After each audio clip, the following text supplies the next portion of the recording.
ఆలస్యం. రాణి, అక్కడ కింకిణి దేశంలో భయంకరమైన వరదలు, అందువల్ల మూలిక చెట్లని కొట్టుకుపోయాయి. అందుకే జాప్యమైంది. మందు సిద్ధం చేయడానికి ఎన్ని రోజులు అవుతుంది? ఏదో ఒక చెప్పి ఎవడ రాణి, తెల్ల మిరియాలని నానబెట్టి వడకట్టాలి.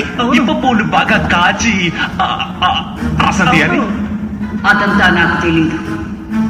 మందు ఎప్పుడు దొరుకుతుంది? ఒక 3 రోజుల్లో సిద్ధం అవుతుంది. సిద్ధం కాగానే వ్యాధిని నయం చేసి చూపిస్తారుగా. ఏ మాటే రావటం లేదు. తప్పకుండా వ్యాధి నయం చేసి చూపిస్తావు రాణి. మంచిది, మీరు వెళ్ళి కొంచెం విశ్రాంతి తీసుకుని పని మొదలెట్టండి. మీకు ధన్యవాదాలు యవన రాణి. ఈ పొట్టోడు ఎవరి భవిష్యత్తు తేల్చడానికి జోషం చూస్తున్నాడు? మన భవిష్యత్తు తేల్చడానికే. నీ జ్యోతిషం ఏం చెప్తోంది భూలోకం? ఈశాన్య వైపు నుంచి ఒక శుభవార్త వస్తుందని నా జ్యోతిషం చెప్తోంది. శుభవార్త ఏమైంది? మన సూర్యుడు రా తమ్ముడు, పైన భూలోకం. నా మందు తెచ్చారా? కనిపెట్టి తెచ్చేశాను. నాకు శక్తి మందు చూసిన తర్వాత ప్రాణం లేచి వచ్చింది. సూరే మాలోకం కితకితలు పెట్టకుండా ఒక సిగ్గేస్తుంది. అద్భుతం. దయచేసి మందుని వేరే చోట పెట్టండి. మందుని మన సంచిలో ఉన్న గొట్టంలోకి మార్చేసి ఇందులో నీళ్లు నింపేద్దాం. మనోహర, సూర్యుడు మాలోకం శక్తి మందు తేవడానికి వెళ్ళినప్పుడు కర్ణాకర్ణికి ఒక వార్త విన్నారట. ఏంటది? భైరవకం నుంచి ఎత్తుకొచ్చిన అమ్మాయిని పూజలో బలిస్తారని మాట్లాడుకుంటున్నారు.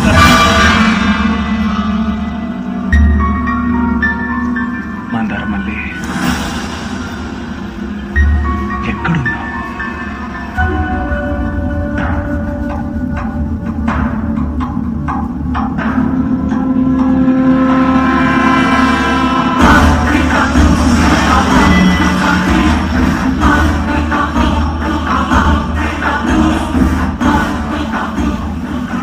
మంత్రదండం అగ్నిగుండంలా సెగలు కక్కుతోంది రాణి. ఇది సాధారణ మంత్రదండం కాదు.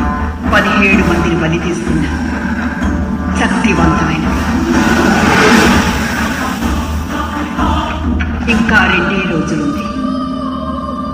చేయి చిక్కపోయేది మహాశక్తి.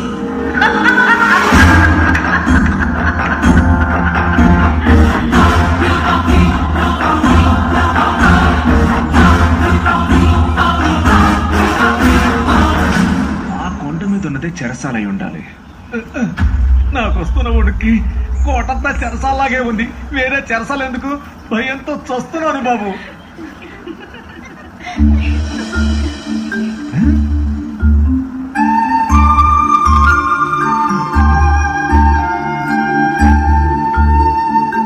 అన్నా, మహారాణికి 4 కూతుర్లా?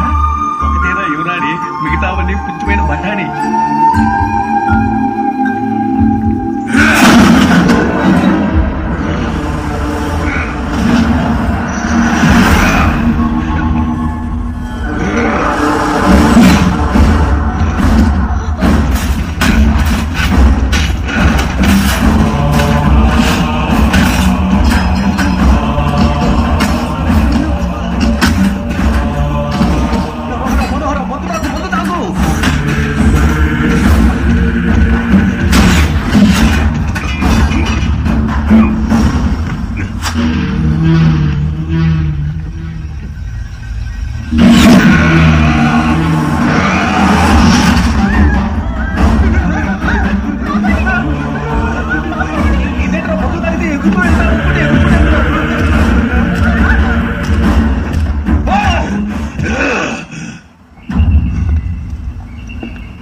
తిరిగి వెళ్ళిపో. వీడికి ఒక కన్ను ఇక్కడుంది, ఇంకొక కన్ను ఎక్కడరా?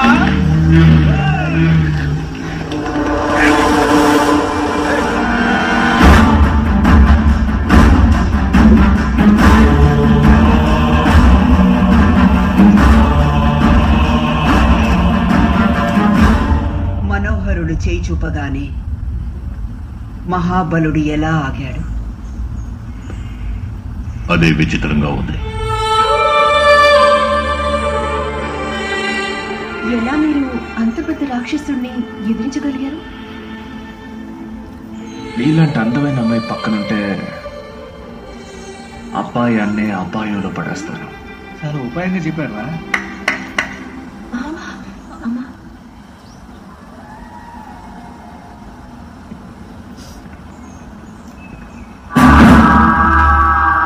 నేను నీకేం చెప్పాను? మందు కింద ఉంది, గొట్టలో నీళ్లు మాత్రమే ఉన్నాయని చెప్పాను. వాడిని చూడగానే మందు దాగంటే నువ్వు గొట్టల్లో ఉన్న నీళ్లు తాగి ఒంటికాన్నోడి మీదకి ఒంటికాల మీద వెళ్ళావు. అవును కదా, నేను మర్చిపోయాను. అయితే నేను తాగింది నీళ్ళ? మరి ఇంకేంటి? మరలా నేను చేయి చూపించగానే ఆ ఒంటి కన్నుడు ఆగిపోయాడు. అది నువ్వు ఆ ఒంటి కంటోడినే అడగాలి.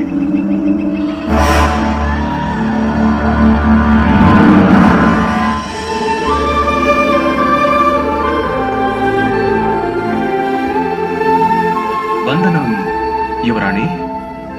వందనం మహావీర. ఊరి విని సిగదరగా మన ఊళ్ళో ఒక్కటి కూడా ఇలా లేదే. ఏంటి చూస్తున్నారు? నా దుస్తులు బాగున్నాయా?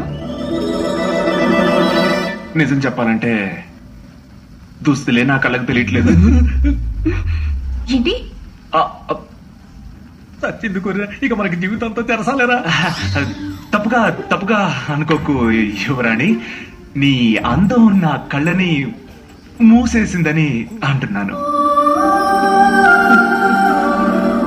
సరే, విందుకు రండి. ఈ భేతాళ కోట యవనరాణి విందుకు మీరు వచ్చినందుకు చాలా సంతోషం. విందు ప్రారంభించండి.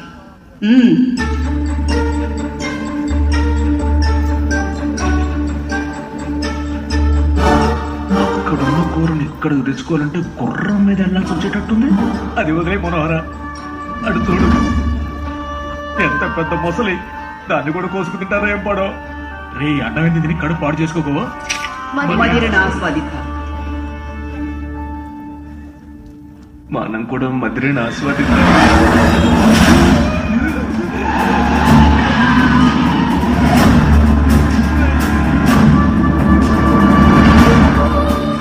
అతిథుల మధుపాత్రను స్పృశించుట మా సంప్రదాయం.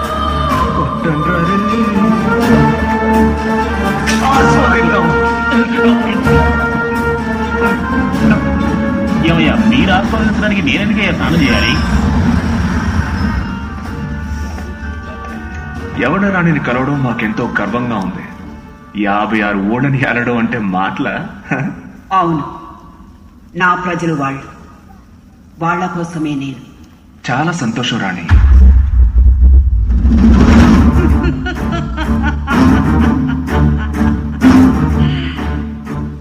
ఆ మాట అంటాననుకున్నావా? ఈ భేతాళ కోటలో ఉన్న నా జాతి మాత్రమే నా ప్రజలు. ఏ మౌనంగా ఉన్నావు మనోహర? అవునవును, కింకిణి దేశంలో కూడా బేతాళ జాతి వారే పాలకులు. సాధారణ ప్రజలు ఎప్పుడూ మనకి బానిసలే కదా. అంతేగా?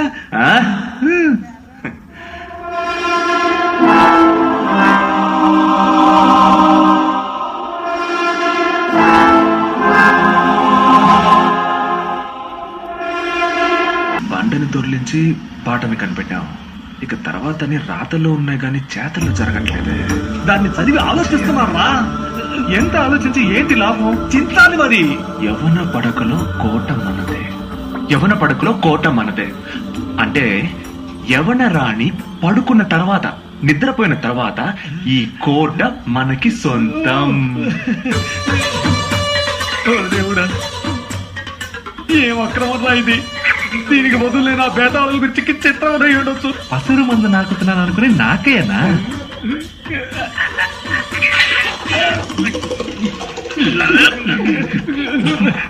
పచ్చకప్ప మందారు మళ్ళీ ఎక్కడా?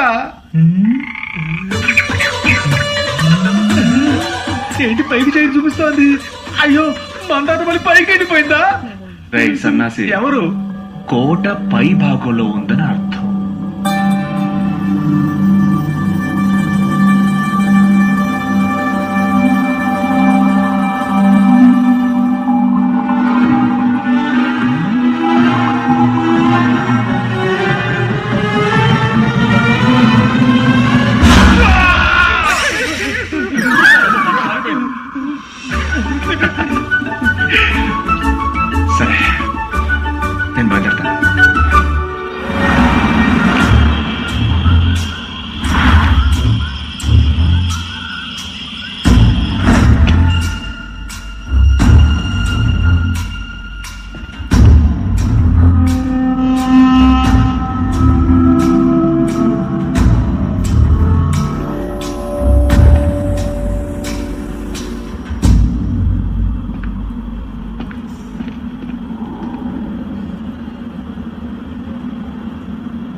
8 నిమిషాలు అయిపోయింది, ఇంకా మనోహరుడు రాలేదే.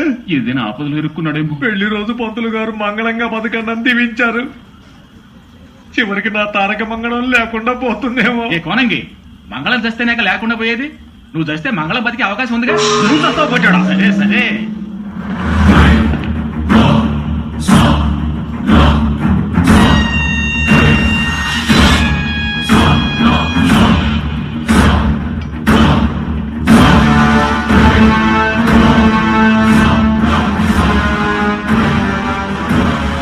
వచ్చినప్పటి నుంచి నేను అడవుడికి మీద నాకు అనుమానంగానే ఉంది. నిజం చెప్పు, ఎవరు నువ్వు? ఈ బేతాళ కోటకి ఏ పని మీద వచ్చావు?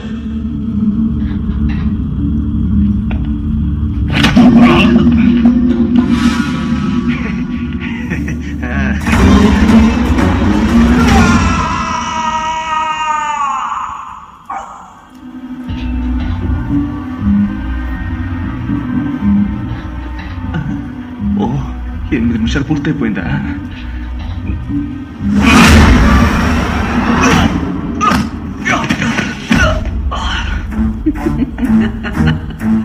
ఒక్క దెబ్బకే పడిపోయాడా? వాడు బేతాళుడు కాదేమోనని అనుమానంగా ఉంది. ఉదయం కాగానే వాణ్ణి బలిపీఠానికి తీసుకురండి. ఊరంతా చేరని.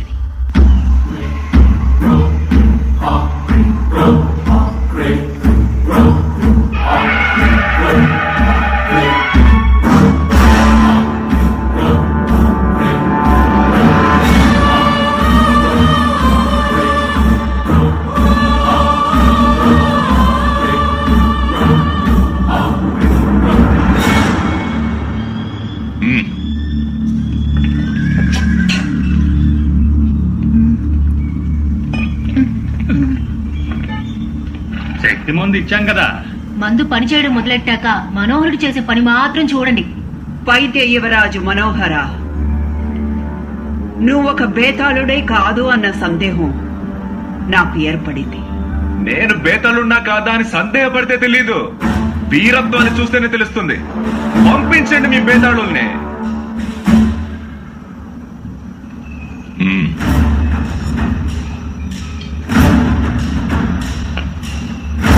నువ్వు ఈ రోజు బలి మనోహర, వీడు నిన్ను దహించే చూలి.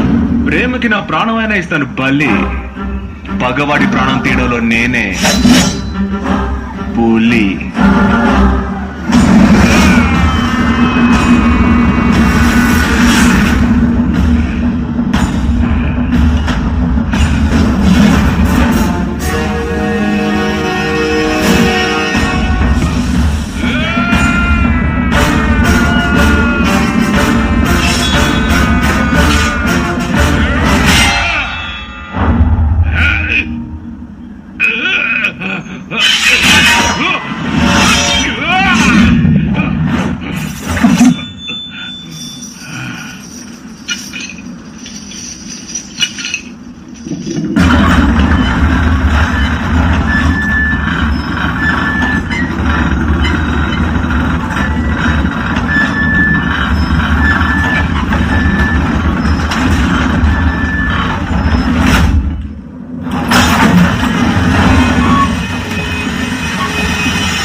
చూడు, బలం ఒంట్లో ఉందా ఒడుపులో ఉందా అన్నదే ముఖ్యం.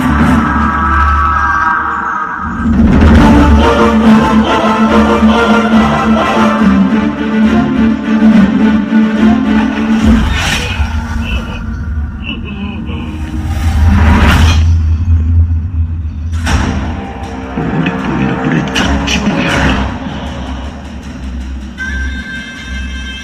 రాణి గారికి నా మీద సందేహం లేదు, మధ్యలో ఉన్న వాళ్ళకే నా మీద సందేహం.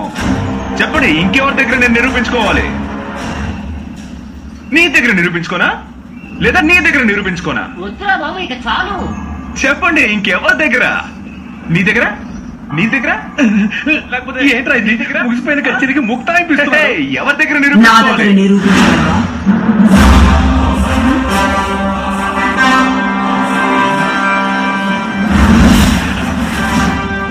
తప్పేం లేదుగా. అదే లేదు. అయ్యయ్యో, ఏంట్రా మందు పనిచేసే 8 నిమిషాలు ముగిసిపోయాయి. మన కథ కూడా ముగిసిపోయినట్టే. ఒక బేతాళుడితో పోరాడి నువ్వు గెలిచా, కానీ ఈ కోట సంప్రదాయ ప్రకారం చివరి పరీక్ష ఇంకొకటి ఉంది. ఒంటరి బేతాళ శోధన.